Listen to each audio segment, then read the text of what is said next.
the third spot, I guess, in that squad for the autumn is pretty wide open when you consider what Ross Byrne went to South Africa, or went on the summer tour at least, and we had the likes of Madigan, the likes of Jackson, who obviously aren't going to be involved now. So that third spot looks like it will be open to someone like Jack Carty, if his performances keep up.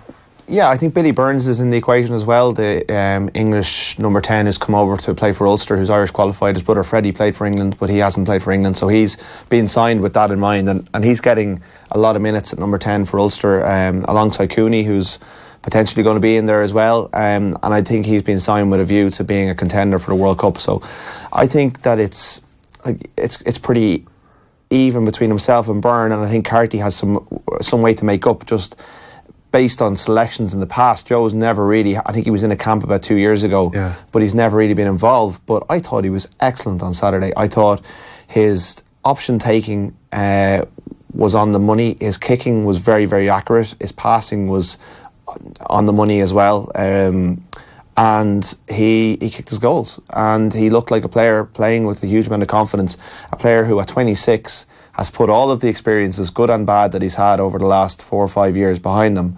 and is really just looks at home and at one with himself, and is enjoying his rugby as a result.